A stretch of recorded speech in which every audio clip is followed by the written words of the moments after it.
even. Yeah, you know what? If SKT don't want it to be anything but that. Here's game 3. SKT back on the blue side. Not that it really seems to matter.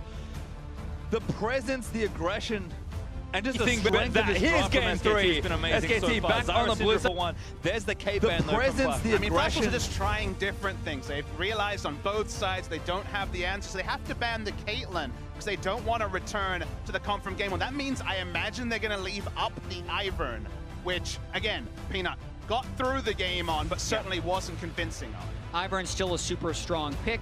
You wouldn't fault Peanut for playing it again because they were able to pull that game out. Very similar, I feel like, to what Flash was tried to ban last game. The question is, do they also throw a Fiora ban out here? Instead, they go with Cassio. wow. Go with what beats you. That means there's a lot of other things still up. And the other interesting thing is, remember, both shielding supports and Ivern are up. So while Flash Wolves are not expected to go all in on Betty when it comes to a hyper carry, you definitely take away the karma to deny the 2 from SKT. And look, it looks like they'll just have to take the Ivern because of the potential of SKT. And the first 2 picks were exactly the same as in game 1. In that game 1, Karsa took Graves and Peanut took Ivern. So Flash Wolves trying to flip the script a little bit on that, but it is much different to support Bang, a 3-time world champion, or Betty, a player who's having his first split with the Flash Wolves. I mean, you're confident on Betty on Twitch, I say on Ashe, but certainly not the Twitch or the sort of champions that you're looking for to fit in, and the Twitch is going to be selected by SKT. I was going to say, our confidence in Twitch does rest very firmly with Bang, and SKT will take it quite early in this draft again, pairing it with the Lulu. He's going to flash it at least. We'll see if he wants to commit to Locked in, I believe. a champion that did. That's it. Oh yeah, all right. We're good. Time for ban phase number 2. Maple has been spamming it in solo queue for sure, but we also have to keep in mind SKT can always play Nami and throw the Lulu in the mid lane. This is that's an exact composition they played in the LCK finals against KT Rolster, so that's always an ability that they have. It sounds like a pretty comfortable lane for Lucian, though, against the Lulu. So we've seen Faker kind of pick for comp and take the Orianna, thinking, okay, I'll get blue buff, I can just push and get out of lane, get solo killed, get pressured in the early game, and never get to that point. So I'm really curious for Faker to show us what the pick is against Lucian. I think everyone has a different opinion on a pick that could work. Say, for example, Fizz and go all in. There's many different ideas about what can work, but I want to know what Faker wants to do. Well, Fizz is banned, and Shen and Fiora will be banned by the Flash Wolves as well. I'm not going to lie to you, I just want to see him play LeBlanc. It's a possibility, He right? already disrespected Maple with the largest CS lead in MSI history. He's got a game to give if they really have to. Just show off. From memory, he hasn't played it on the international stage since the MSI final 2 years ago, where famously EDG had the exact tonic to end the undefeated record for Faker. So it is certainly possible, and you have to imagine that Maple's not chomping at the bits to play it 3 games in a row. Definitely not. The question now for Flash Wolves is, where does their top lane and marksman pick fall? They have so much shielding, they could play the Kog'Maw into the Twitch. It was unbanned for them. Or they could just build more tankiness around it. The Galio is a very powerful pick for them. Looks like it'll be a disengaged Galio, though, a defensive Galio rather than the diving Galio we saw with the Gigabyte Marines. So I feel like the reliability there may actually be up in the air. And remember, SKT have long-range artillery of their own. Might even be locking in another one to complement the Twitch. And there are a lot of top laners banned in the second phase. Fiora, Shen, and even Gragas by SKT, kind of almost baiting them into the Galio pick. But there's a rumble, and Faker might just go back to the matchup he lost last time. Yeah, watching the early game of the match against Team WE, Faker was so close to turning that around on Lucian, and then he got styled on by Xie's Lucian for the rest of the game, so he wants a do-over on that one. It could also be another one of those situations where SKT is now up 2-0, so they want to save whatever reveal they would have for the next game. When they're up, they pick Orianna against everything and just rely on Faker to be good. And I think that's kind of the logic that I'll follow, because I talked to a couple of mid laners at this tournament about where Orianna works, and they say, okay, level 7 with blue buff, you can push and leave, and it's fine. But the moment the blue buff goes away, the matchup once again becomes Struggle Street. This is a matchup where Maple could find a way to run over Faker just like Xie did. But it's just a very different context. 2 games down, getting styled upon so much in game 2. Maple needs to channel his reputation, channel all his resources to not allow himself to be taken down by Faker, because the Orianna pick does feel like a style pick. Well, it's not the LeBlanc I wanted, but again, Faker already lost on it. He's just going to say, you know what, you can have this, And if you win, maybe you get something else here. But Lucian Mid has only shown up once this tournament. It was kind of the big pick that we were expecting to see. And maybe a lot of different places. Yeah, everyone definitely made sure to polish it after what they saw Xie do on it in the last day of the group stage. They were playing it a lot coming in, but now we're pulling it out in an important, meaningful game. And you look down both teams and you look for Initiator, really isn't one. You know, honestly, it's two kite-back comps to great degree. Feels like the Rumble ultimate will be to control space. You don't have a lot to capitalize on. There's no ball carrier. This is the snowball draft. This is very much about kiting back, controlling objectives. Feels like the team with the jungle control will have so much power because they can dictate where the fights occur. Yeah, we're going to be seeing a lot of sieging and potentially a lot of objective trading. This is a style that I feel like SKT has really pioneered more than other teams. Incredibly low initiation, but that does not mean they're unwilling to do things. So very difficult for Flash Wolves to catch up on, because normally the answer to that, if they're taking low initiation, is just pick a bunch of initiation and try and get them, but Flash was gone with a different style. I mean, as you say, SKT have been known about this comp for the longest time. I actually cast my mind back to the Telecom Wars this season, because it was KT who were definitely going more this route at a time when more teams are going traditional tank top, teleport bot lane when the wave crashes, take turrets. KT definitely were following this sort of style, and it's interesting to see SKT bring back an old comp, put their own spin on it. But the fact that there's no ball carry, this definitely is a sort of draft that I saw from SKT in their losses twice in the group stage. To me, it doesn't have a lot of identity apart from, hey, there's a shield for Bang. If he gets ahead, he can rush up with a shield and do a lot of work. But no initiation on 10 champions is kind of a surreal world. Well, I said that Flash Wolves were pushed to the limit after Game 2 ended. This is a Herculean task to run it back 3 straight versus the best team in the world, but that's what Flash was going to have to do. First, they can try and keep that game record alive, but they want to keep this series alive. MMD will be allowed to itemize very favorably. Of course, still has some magic resist scaling on that passive, so we'll be able to stack magic resist against Rumble and Orianna, who will likely find inside lanes. Of course, Twitch will do plenty of damage, but at least when it comes to first purchases, they'll feel pretty good for MMD. Yeah, triple Dorans to Spectre's Cal, the expected choice for Galio. Watching Karsa's jungle path as well. Curious how he's going to do it here. If he runs over to blue, smites it, and then preps the Gromp and the Wolves, that's a fairly standard route. I've seen a lot more of the fast clear Iverns actually start by channeling and smiting blue. That's the fastest path to level 4, but obviously scared of Peanut doing some type of invade to take his red buff right at the start. Yep, the Ivern buff to buff effectively here. Marks the red and then goes in. Here's Peanut actually with a level 2 gank, and Maple already dashed in. Faker just walking forward. Now I think Maple knows what's up. Damage area is going to be forced to flash and heal to get out. Use so much to get out from the gank. You do have that flexibility on the Graves to look for a level 2 gank. Level 3 doesn't change things much. As top lane, trading's already begun. MMD thankfully hit 2 fast enough.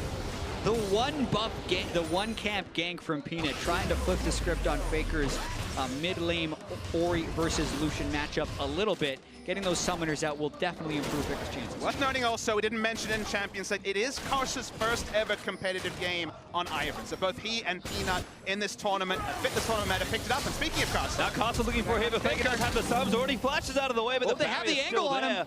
Faker just has to keep running. Bot lane's pushing. That's bad news. Ezreal or Karma could collapse onto Faker. He is dead. Maple to try and take it down, but Faker's going to buy as much time as he can. Faker still has a barrier. Might just hold a root collar land, and first blood goes to Maple. Oh, we've seen this story before. Mid-lane Lucian gets the first blood. Doesn't have Ignite this time, but that is not what Faker wanted for the return gank from Karsa. I mean, if you want a champion that can get a kill on Orianna or on Faker pre-6, seems like Lucian's the champion for you, given that we saw this multiple times in the last series. Well, in aggression once more, though. Benny and Sword would love to play up. Bang, forced him in the heal. Exhaust already done. And now they turn their attention on the Wolf. He's ignited down. The Thunderlord procced him from the Karma, but Wolf is barely going to live through the onslaught. Yeah, all combat summoners aside from Flash burn in that bottom lane, so Flash was going to continue to try and keep that shoved in with the Karma. Do want to call out some great play by Karsa during this gank. He forces Faker down towards the river, but then not only does he get the slow, or about to get the slow from his shield, but he forces Faker to flash down instead of up. I mean, it was a zoning flash in many ways, because the shield, of course, would have provided the slow, but it just wasn't terrain he could move towards. You called it out, pastry time. There was priority for Flash Wolves in the bot lane. Nowhere to go. Very well reasoned play by the Flash Wolves in their first Nice advantage. You can see Faker's frustration. It was inevitable from the moment he couldn't go to his turret. And I really do feel like Orianna is not his preferred pick into the Lucian, but they're doing it again because they want to save something. It is a, let's call it a gut feeling after watching enough SKT doing this, because we've seen he doesn't hold a natural edge over Lucian. We know the matchup. When he throws his ball out, Lucian can dash and avoid the damage, so it is a difficult thing he's picked himself into. But and picking for comp is kind of a weird thing to say when there's no ball carry. You could say picking for guaranteed wave pushing, yes, absolutely. But given they've been playing this skirmish style and they really can't force much, I tend to agree with you, Jack. It feels like that's the only zero-sum explanation. Maybe we need an interview with Faker and get him to clarify it after the tournament. Andre will give away his secrets. He is quite the magician after all. MMD TPing back to that top side, though. Huni burns down the wave and will likely match and rejoin the wave. Tier also up for Betty, so that's kind of first early items coming out, but once again, Flash was off to an early, but a very slim lead. Yeah, and they do have some nice scaling when you consider Lucian and Ezreal coming in with the double shielder, so it's not that exactly same type where SKT can just group up around 20 or 30 minutes and automatically win. It could happen that way if they land the right spells, but it's not the same level of discrepancy in scaling. Without the Force, though, I feel like the game will be largely judged on Vision. You know, Vision is the big factor. We talked about that Flash Wars did have the advantage on very much in history as trading continues in bot lane. You imagine they're going to disengage, but here we go. A little support or combo, but Betty tunked out on the other side. Castle, though, he's actually joined in now. Wolf going to get rooted and be forced to flash. Root Caller goes a little wide, dashes to a minion. I think he's trying to get out of the way, but Castle taking too much damage. Bang gets a kill in a 2v3. Peanut going to join the party. Betty zooms out of the way. He's got his flash, forced to burn it there, but now Sorta took damage on the back end. No die from Peanut, but so much force. It looked so good at the start for Flash Wars with the positioning, but Karsa takes a turret shot and another inexperienced Ivern player kind of used everything in his kit and just ate free damage when Twitch and Lulu turned. Yeah, that was the thing you would see from a player playing their first Ivern game on stage. A lot of times you feel invulnerable, but you're definitely not this early on into the game. So watching it one more time, Flash was really allowing the poison to tick on too long and losing these trades. And then Karsa doesn't have any damage in that situation, takes a Turk shot, and by this point it's over. And many champions, many junglers entering at that angle will have kill pressure. So many of them in the meta. Ivern is one of the unique that does it. He missed his abilities, took a turret shot, and he seemed to, from the face cam show, that it was kind of inevitable what unfolded. Yeah, frustrating there for Castle, who really is the heart of this team in so many ways. Always happy when they're ahead and frustrated when they lose. I mean, Karsa had the highest first blood percentage of any jungler in the tournament, so he was certainly performing. Ironically, the highest first blood percentage on SKT is actually Huni, just from getting solo kills. It isn't from the jungle at all, so certainly has been more about the counter ganking for Peanut. He has had plenty of kills, but not necessarily first blood. Botlane just keeps fighting though. Banger Wolf in another 2v2, Exhaust is down. Bang getting jungle and needs to get a little further forward. Bang taking a little too much damage. Tries to flash out of the way, but Betty, oh my god, missing shot. Bang, dodging it, the heal is up. Cast gets down and Betty not gonna get it. Bang! The outplay right there by Bang and Wolf. Peanut to put the exclamation point as well. And Flash Wars game planning, game 1 and game 3 was to take the fights. You're taking fights against a double World Championship bot lane. And once again, outplayed. They landed enough poke on a Bang early, but he lost vision when he went down into that brush. They missed the Mystic shot. The control ward delayed. That allowed Wolf's shields to come back up. I mean, SKT knew exactly what they were doing to get every little bit of damage and health out of this exchange. You get to see the replay. I think it was very much the Q hitting in the midpoint here. You wait for it, Sword kind of threads it through. And then you're like, all right, maybe this is the trade here for Betty and Sword Art to win. He flashes out though, and think of how much damage he loses in the 3 seconds or so around the brush. Exactly, the fatal damage could have come through in there. Karsa. He's getting burned down, already dies. Faker actually gets the kill. Shockwave gonna miss, that's a round 1, but MMD in there, Peanut also invading. All the camps are getting marked, but they'll get taken soon. And SKT starting to take over. Ivern down, make him waste time with that channel on the red buff. Peanut has smite, so MMD could try to disrupt this, but not gonna happen. And going back to that bottom lane 2v2, this is one of the problems about playing against SKT is not only do they have the reputation of this amazing team, they're also the best mechanical players, so even in the individual moments, they will be able to outplay. Peanut's got ulti, so Maple maybe not gonna live. Does have summoners, gets the culling back down. Peanut answers with his own ultimate. just to get Maple out of the way. Does disengage successfully, but now Wolf may be caught Sword Art. Sword Art going to have to use that blasting cone. No, hold on to it for now, gets the ward down instead, but Wolf instantly sweeps it away. When you're casting SKT games, you have to look deep for adjectives to describe Snowball. Cavalcade of objectives, Snowball. Feels like we need more terms because things really do ramp up. Huni opening up on Karsa with Faker as backup. He's happy to go in. Yeah, giving Karsa no way out after he flashed directly over. Oh, that E landed. MMD, though, gets the Windsor ball back. Peanut's also up here. You have to think something's going wrong. MMD might not have the luxury of getting out in time, but he moves away from the turret. Gonna try and get one more wave, and SKT did actually pull away. The MMD will live this time. Yeah, and even with triple Dorans, though, getting pushed out of the lane, that's one of Galio's stronger points on the map. And even with that mid lane first blood coming through, that's about all that has happened. Now Karsa getting jumped on. Bang, another ambush started up. Recall is going to land for the stun. Huni, though, TP'd around for a kill. Bang's going to get another one. This is just SKT adding insult to injury right there. He got in there. You're wondering, where did he come from? It was clearly the teleport, but Bang disappearing from bottom because they've been able to push that up.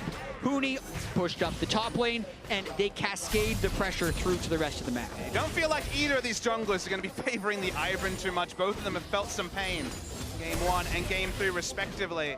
Getting collapsed on. Again, we talk about the Twitch, this time with Lulu and Orianna. But a stylistic choice that we only saw Bang play for the first time this season in the grand final is frequently showing itself to have to be a ban because they play around pressure better than any other team in the world. And they play around pressure as their form of initiation, because we often look at these team compositions and say they have little to no initiation. They have to land Shockwave, or they have to get, you know, Lulu flashing in to knock someone up. But no, they just need to get enough pressure to get wards behind people and then use angles. Notice how Bang staying camouflaged on the side of the lane, waiting for Betty to push up. Again, forcing the Arcane shift back. They manufacture fights. Maple back in, but Faker here with the barrier flash and the Shockwave. Maple gonna flash it. Really wants to go in, but Peanut into deep end already. He'll get burnt. Peanut, huge damage, and Faker shuts it down with a dissonance. The ball location was the last thing you were thinking about when Faker had to use the barrier, but it was actually still in range. Snapped it over to Maple, and the all-ins that were working for Chia suddenly are not working for Flashball. Just awesome Orianna play, I feel like, from Faker, because so often you just want to shield yourself in those situations and the ball goes so far away from the fight. But Faker managed to get it behind Maple and just leave it there, totally surprising him for that final kill. Can't wait to see it in the replay. Credit to Peanut for another great counter gank as well, but you can kind of see the difference between an Orianna that's now ahead and a Graves forcing against a Lucian mid and an Ivern. This is kind of that point where it gets rough in the matchup. And you see the all-in, you're like, okay, this worked really well for Shia. What's going to happen? What's out the ult? Notice that he uses barrier and not command protect. He just walks back into range and uses W, Thunderlord's proc. He could have used command protect at any point. Yeah. That's actually gorgeous because he was too far away to use his Q. He couldn't move the ball anywhere further forward, so he actually just waited for Maple to walk next to it, cast his dissonance, and got the last hit. That's something you only get after so many games on Orianna. And look, I love to get into the Faker stats. This is his most played champion, so he certainly has his eye in, even though some of the performances this tournament have left a bit to be desired. But even the laning matchup that Maple probably felt pretty confident about when he saw the Orianna pick again, it's not reaping rewards for Flashwolf. All right, well, it's no game 2. SKT have built a sizable lead already, 13 minutes in. 3,000 gold up, 6-1 up in kills, and the turrets are still looking healthy-ish on the side of Flashwolf. You have to think again, SKT know how to move themselves around the map, take their first turret kill, knock down multiple turrets in a row, and if that happens, Flashwolves are just too far behind to really recover in the mid game. Yeah, and there's the standing gold is what's preventing this lead from being the same level that it was in game 2, and the standing gold refers to the outer turrets in every single lane. Mountain Drake is up. The pressure has been acquired by SKT right there. They have the deep vision into Flashwolf's jungle, and they can get that Mountain Drake and then potentially push up for those turrets. And it's just, again, that using pressure as a form of initiation that you can kind of see from SKT. Look how far back the members of Flashwolves are forcing to play. This is kind of that brilliance and the elegance in SKT play that is very difficult to understand just looking at it. But when we see games play out time and time again the same way, you have to look a little further, and when you do, you just see the beauty. And it's not played without risk. They were making that play before Huni's teleport came up. MMD was hanging back because he had teleport of his own, but it's all about windows. It's all about knowing how much aggression you can show in the context of the 14 minutes that have occurred before you push up and threaten the dive. And when it's within 30 seconds of a teleport coming up, you may have a timer, but you start to doubt yourself. Yeah, and even now when they have full control ward vision of the river, they're not immediately going over to Drake. They're hoping to just keep chipping away on that bottom side, waiting for Flash Wolves to overcommit. They could also be waiting for their soul lanes to hit level 11 because they hit such tremendous power spikes when compared to what the Galio and Lucian hit at level 12. Flashes forward, Wildgrowth in the goodbye, Maple! There's your initiation, Jet! Hey, we talked about getting next to someone in Lulu ulting. That's one way. Oh my goodness. He smelled blood. You know, he had the Ivern game. He's working out his frustrations, flashing into melee range of an Orianna. I think Bang's going to turn it maybe back around. Shield the good, the redemption down to his caster, actually. That was his redemption that maybe got it done, but another flash from Bang. Betty desperately trying to finalize a kill, but no case will be closed today. Bang will escape with his gold, and there's Faker. First turret gold solo. Well, we said Orianna was probably not his preferred pick against Lucian. You never know. You could be fooled with his performance in this game after giving up first blood and the help of his team really putting Maple down in that mid lane. I mean, you understand the theory behind why he's picking it. You can question it based on theory. You can speak to other mid laners, but I think this is the don't try this at home sign that goes up. You see the Lucian mid lane in solo queue. I'm not sure Orianna is the tonic, but if played well and with the windows you do have when you have blue buff, when you hit level 9, the matchup can swing. And that's one of the things about Faker, is he changes the rules of the game a lot of the time. I mean, Peanut did some changing here too. Yeah, that was just unfair feeling. Faker might have gotten an assist right there. So. But just thinking about the game 2, where he picked Cassiopeia into the LeBlanc. LeBlanc is pretty much the most banned champion coming in here. When people prepare the counter picks, they're thinking, okay, I can play maybe Ryze against it sometimes, or I pick a big shielding champion. And Faker, unlike any other player that we've seen in Pro, pulls out the Cassiopeia against it and absolutely dominates, something that no one else could do. We've seen so much LeBlanc in this tournament, no Cassiopeia. Again, I mentioned we saw some in Korea, but it wasn't played like that. There was no level 1 dominance, proxying waves at level 1. Faker, again, innovates on champions that we think are already solved and on matchups that on paper, that if you took a panel of analysts, there would not be any consensus that he's making the percentage play, but percentages don't matter when you're Faker. All right, here's that pressure starting him out from SKT. Turret gonna fall, needs a few more shots. Wolf thinks better of taking yet another turret shot. He learned from Betty. Huni might TP in behind if that turns into a fight in the bottom side. He was waiting for quite some time, but it took too long to set up that play, so now he's just gonna run back to lane. Faker again, 2 levels up on Maple at this stage. Level 13 is a real good spot for Orianna. Faker's about to hit it soon, and he still has blue buff. I mean, it's 5,000 gold up now for SKT. It's going to be 6 soon as this turret falls in the bottom side. And it's strange to watch them play sometimes, because it doesn't always look like much, but somehow they're ridiculously far ahead. Bang again onto Betty, getting aggressive. Venom cast goes in. Pig's helping out. Redemption might have been enough to save him. Not in range for the Contaminate, so Betty lives this time. Bang back on there, but he's frontlining with the wild growth on him. As Bang bursts the ultimate Maple, though. Oh, the calling. He's not going to get... Oh. Not going to get blocked as Wolf takes a lot of damage on the other side. Bang, looking to get sniped, but Betty does take out Wolf now. Bang going out, flash roll, signs of life, finally. All the time, a Rumble is pushing, but that's a play that at least gets some confidence into the flash rolls. This time, Bang doesn't have summoners up. He used them for the baits in the previous trade. Peanut. In and at it again, looking to try and make himself the MVP. Zeus ball with the help of Faker, ultimate at the ready. Maple burns his heel to escape. Peanut is a merciful god today. This game heating up, though. MD trying to teleport in behind Faker and Peanut. They didn't see it, so the Galio will come as a surprise. Caster and Maple burning damage onto the tower, but here's MMD, flashed on, finds 2. There's the Justice Plus knocks up Peanut, great ult though from Huni. Galio also back on the Caster to protect him. Huni, just too much pressure on his own. Yeah, MMD didn't have any more initiation. The ult onto Caster allowed him to tank the equalizer for the longest time, so actually, even though it looked comical was the right move, here's Huni though. Anything you can do, I can do better. Huni aggressive TP down towards Betty. Got Wolf behind him as well. Betty already going to get taken down. Elan's over the top, and Wolf going to get himself a kill in the game. Betty turned into a critter. Betty autos the trinket, and Wolf. That was like one of those games where you're behind a counter and trying to chase someone, but unfortunately, for Betty, he couldn't play that Arcane Shift game with Huni since Wolf was the second player who came and just corralled him. Feels bad, man. That's all I have to say. Feels bad to be Betty. There were no good directions to go. Even the cheeky harpoon over the rift to allow Wolf to pick up the kill that much faster.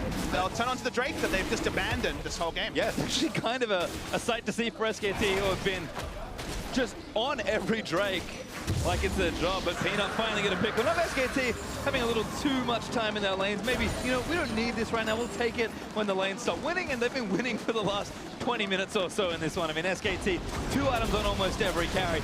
Consistent pressure in all these lanes, and the gold lead growing to almost 7,500 gold. I mean, Huni is out pressuring MMZ, and Ivern's going to come up, but Carter, he's just an aggressive player that's the heart of the flash rules. What can he really do on Ivern in this spot?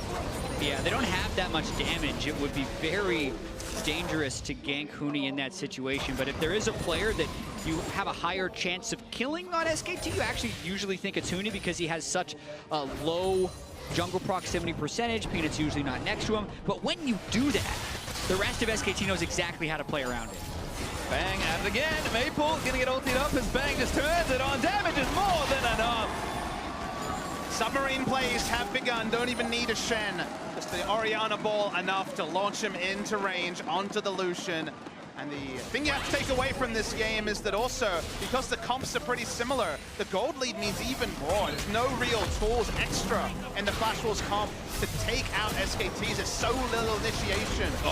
Speaking of initiation, Two-man shockwave. Huni flashes over. Walk over the top of it. Then it's going to go straight forward. Huni does go down in the struggle. For the tower, they will get MMD flashes forward, looking for a follow-up, but has to get up pretty quickly. Bang actually out of mana in that fight, so couldn't really use any spells despite Huni's exuberance to go for that fight. Yeah, that's a good one. Just used it to pick up the Lucian, so SKT, little too much sauce in this one. I mean, when you put Peanut and Huni into a lineup, you get exuberance, as you put it, chat. And flashing in here, that was optimistic from the side of Huni for sure. Yeah. It's a target for a single kill, so I guess on a simple terms you take it, and also Net positive. yeah, Why net not positive. do it? Boom. Easy. Oh dear. Maple with you clearing the way back out in mid.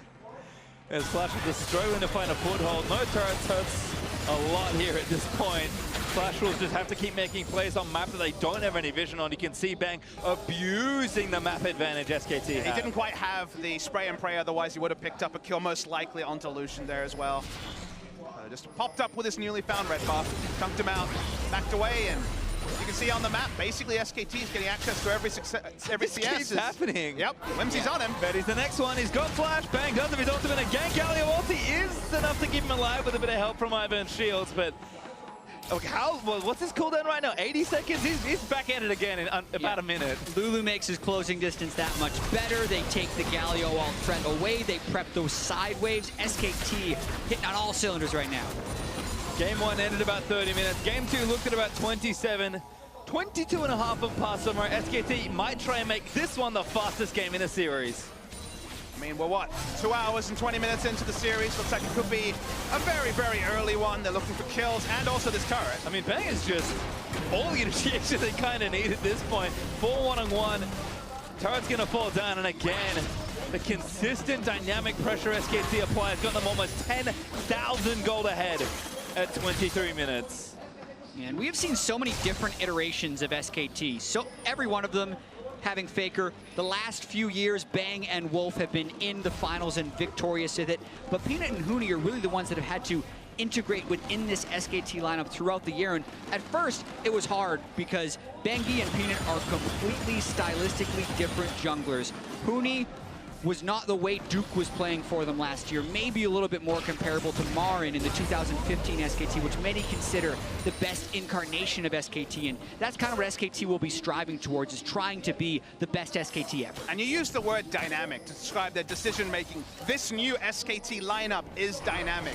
Huni's dynamicism and his dynamic nature was clear 2 years ago on Fnatic, playing Vlad and other carries out of meta. Peanut captured the world's imagination at Worlds with his aggression on Olaf and Lee Sin, and they've added dynamic players to complement now the steady hands, Faker, Bang, and Wolf. And the end result is it's still SKT dominance, but some of the games have so many highlights that aren't the controlled, slow games you would previously associate with the name SK Telecom team. Many things change for this team, but the two constants have been Faker and winning. And SKT are in a very good spot to win this series. Sorry to come. Oh, thank you. He's also he's not on the riff. 3 constants, baby. He'll do. He's pretty good, I guess. 10,000 gold though is the lead for SKT. Apologies to Coma once more. SKT are setting up, of course, for the Baron. Huni with the TP. Got bottom lane going, and Flash Rolls just need an angle. Coma holds grudges too. He's coming for you now. Time. You didn't list him in the content, so we'll see. Well, Bang turning on to MMD, which is a rare sight as the support and bot lane are trying to solo a tank. Casa redeems back up. Faker did burn his ultimate for that play, but not too much investment. Flash Roll is just so far removed from this series at this stage. And SKT don't even need the objective. They can wait. They got an Ocean Drake in 25 if they really want it, but they might try and make this one a quick one. Yeah, and team composition-wise, while they did pick things that can scale, they don't necessarily have a good fallback pattern, which is what we'd like to talk about a lot. When you get pushed in as a team composition with incredibly low initiation, there's not many ways you pull yourself back into the game. You can't sneak in and get picks with your low CC composition. You can't 5v5 team fight because the other team is just doing more damage than you. So. And you can't also ward both objectives. So, okay, they do force themselves out of base long enough to put some wards onto Baron, but then that means that the Drake is free. It's only an Ocean in 25 minutes, which won't be a massive factor. But basically, the fallback pattern for SKT is keep pushing until you're like, wait, those wards have to have timed out by now. The blue trinket's on cooldown, and then the Baron is basically a free objective as we get some confirmation that not many free objectives, no free lunches against SKT. No free anything for the most part. As Bang, oh, he's at it again. Again, just sticking in the mid lane, playing aggressive, happy to turn on even the tankiest member of Flash. What is he respecting? There isn't initiation, there's no Ash Arrow, there's no Malzahar ultimate. We saw this in the grand final of the LCK once he got a QSS against Malzahar and he was walking out to 2 damage deals being like, well, I got some sick items over here, what you gonna do? He doesn't have to respect anything on the side of Flash. Asa, Shockwave back in, his Maple, though maybe gonna try and turn it back. Barriers up for Faker, does have his flash, barely missed the ultimate. Maple flashed in with the Wild Growth, gonna save him. Wolf there for his team. Wolf in the clutch, and here's Bang! Oh, now Bang gonna play the counter situation, almost gets one down, opens up on a Sword Art, but Sword Art stays safe. Bang, though, holds onto his ultimate, and Huni has got the wave all the way to the in-hip turret. The time for Baron is coming very soon for SK Telecom. Yeah, and Bang is also just hoping for that final item power spike. He's about 400 gold away from Infinity Edge. Once he gets that, I really feel like that's when SKT will turn the corner on this game. We've seen them pick up their first Baron and end the game within 3 minutes in their last 2 matches. I don't see why this game would be any different. I mean, Betty can't be standing up. He's got no other choices. Flash contaminate from Bang, hoping for something there. Well, that was pretty bad. Optimistic isn't the right word. That was just bad. There was no way with through heal he would get the kill unless Betty just forgot to heal. Which has happened in the past. So. Okay. Well, I mean, betting on players forgetting to heal. Yeah, it's not an SKT style. Well, they'll just take the Baron instead. They got more than enough damage for this on Casa with a smite. Might make it happen. It's already too late, though. Polymorph just for good measure. And SKT up 10,000 plus gold with a Baron. I've seen this before. Yeah. The game ends within the Baron. Start the timer. Game 2 ended with 2 minutes left on the Baron buff. Game 1 ended with a minute left on the Baron buff. They're getting the Infinity Edge on Bang at just the right time and expect a powerful push. Faker doesn't have an ultimate for a little while longer. An uncharacteristic Shockwave miss, but it is really the tiniest of edges that Flash Wolves can gain, and it's not even going to last that much longer. 3 minutes and ticking now for SKT. How much longer will this game go on? And it does feel like a Shockwave missing buys you time. You know, that's really all you get is you get a cooldown that will come up in 40 seconds. There's no counter pushing, there's no seesaw. It doesn't open up team fighting because they don't have engage. As you say, the smallest of victories as well. Bang's certainly hunting. One of the nice things about having such a carry-centric comp is that when you're ahead, you just surge ahead violently and can know that even in situations where you shouldn't be able to do stuff, you can still just outplay with all the damage you have.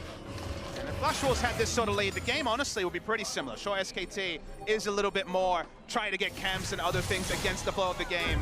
But with SKT ahead, there's our Nexus turret. Sorry, inhibitor turret. Bold ultimate from Betty. Being immobile for a second with Faker right there, but they have to clear the waves. Have to do something. Shockwave gonna threaten, MMD gonna look for a taunt. Gets 3 people. Fable gonna turn it back around. Faker low, but he doesn't go down yet with the shields. MMD. Ulti's back on the Maple, but the Shockwave's gonna seal MMD's fate. Huni diving into the backline, trying to take a Carter as Pino grabs a double there with Maple going down. SKT gonna look to end it all. That's both solo laners down for Flash Wolves. We talked about that timer.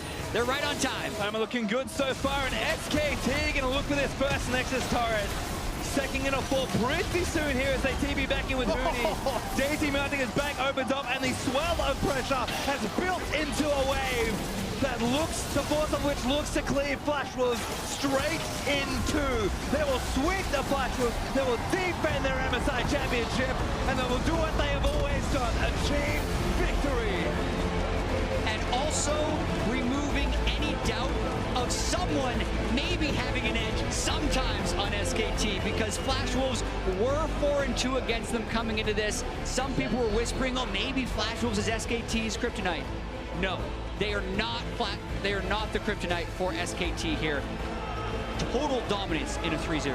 David versus Goliath is so often the case when you take to the Rift against SK Telecom T1, and it feels like every tournament, every LCK match day, you need to anoint a new David because Goliath keeps rolling through every contender. Now only the Afrika Freaks, a team that obviously has never gone to an international event, holds a positive win rate against SKT. They're +2, and guess what? LCK Summer's coming soon. They can turn that around as well. And every international tournament inevitably turns into SKT versus the field.